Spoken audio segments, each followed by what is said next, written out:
So, what other departments are in NCG? So, the IT department within NCG is huge. It isn't just us, the local IT team.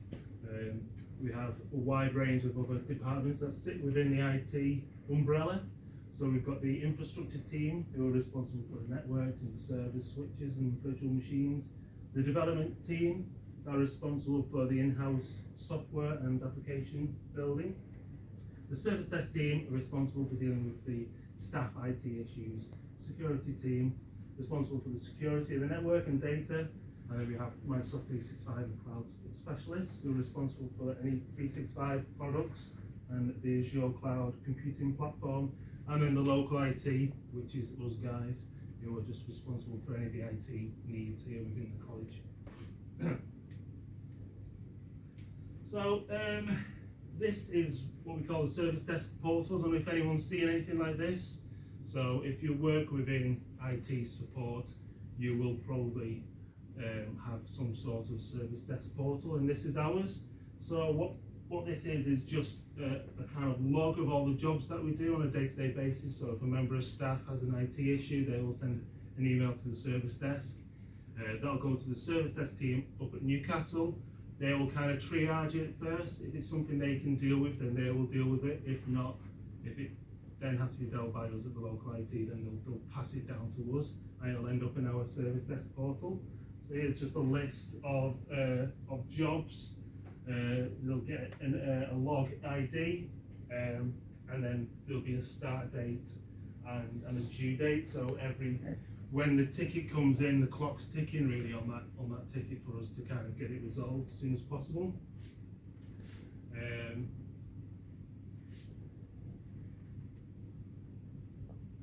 Okay, so we have to abide by stuff called SLAs. So an SLA is a service level agreement. It's kind of like a baseline kind of service level, if you will. So as soon as the ticket comes in, we have I think 5 days or something to resolve that ticket and get it closed. There's a couple here you'll see. So when we violated the SLA, so after 2 days we'll get a little flag on there, and there's another SLA there as well. So the first response and the SLA. So we have to respond initially within 2 days. So when the ticket comes in, we then have to message that member of staff to say, yeah, we've seen that ticket, we'll kind of look into it, whatever. And then we've got 5 days to actually resolve the ticket and then close it off. So those are service level agreements. They're handy because we can kind of run reports on SLAs and see which area of the service desk are working well, which areas of the service desk are not working so well. Maybe we need, I don't know, another team member because we're just getting too much work and stuff like that. So it allows us to see what areas of improvement could be made. And again, I'll just put this on because it's good. Depending on the priority, the SLAs do change. So if it's something like, I don't know, a switch has gone down in one of the cabs and it's taken IT suites out, then that's what we consider a high priority kind of situation really that we have to act on quite quickly. So yeah, SLAs. SCCM, I don't know if anyone's dealt with SCCM at all. So this is Microsoft Endpoint Configuration Manager.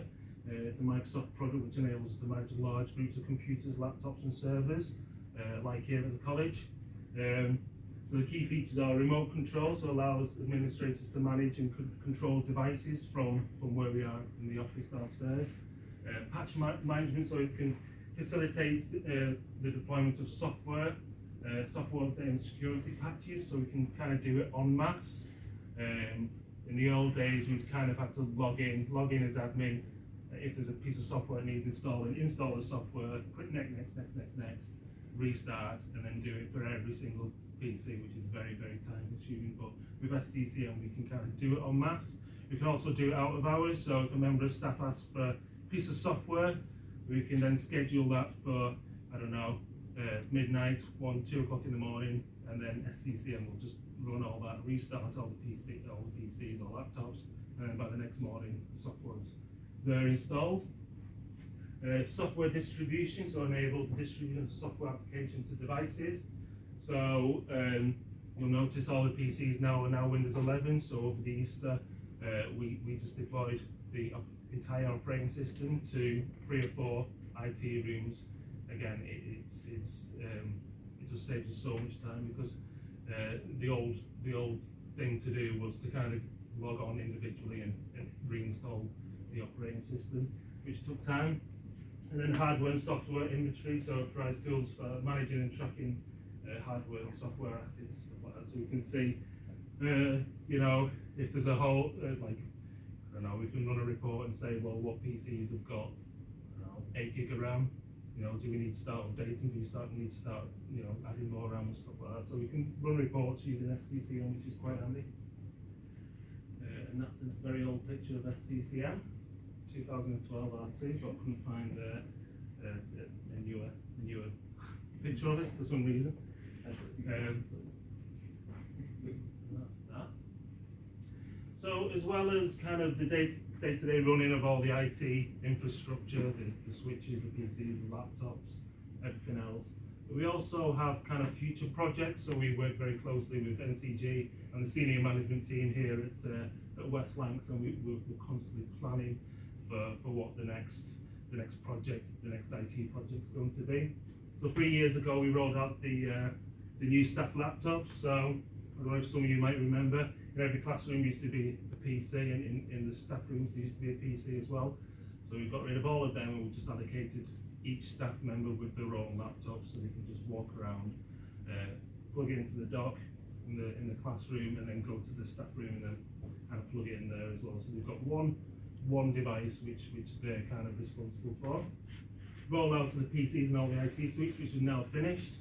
So these were installed, I think, about a year, 18 months ago, something like that. Upgrade to Windows 11, which is something that we have to do by this summer, because Windows 10 becomes end of life, so we have to make sure that every device is Windows 11 by this summer. We're in the middle of doing an entire network upgrade, so switches, server and fibre. So all the new fibre went in during Easter. So if anyone was on site during Easter, you would have seen the big blue cables that they're running. They're still in now, just terminating and testing the fibres, but that's now been completed. And then another summer job is to replace all smart boards and projectors in the classroom with smart TVs, hopefully ones that work. By September. So there's lots of stuff kind of ongoing, really, stuff that's just kind of behind the scenes that you might not necessarily know what's going on, but you know, we're here and this is the stuff kind of what we're doing, really. That's it. Has anyone got any questions? Hopefully that's been a bit quite informative for you. Yes? You know, Windows 10 is like, it's end of life. Yes. Does that just mean it's got no updates left? Yeah, so basically Microsoft come summer, they'll kind of wash their hands of it and say, if you've got Windows 10, we recommend you need to be on Windows 11, but there'll be no kind of security patches or anything like that. So it then becomes at risk of hacking and stuff like that. So yeah, that's kind of their way of doing it. Anything else? All right, well, thank you very much. Thanks again for your patience.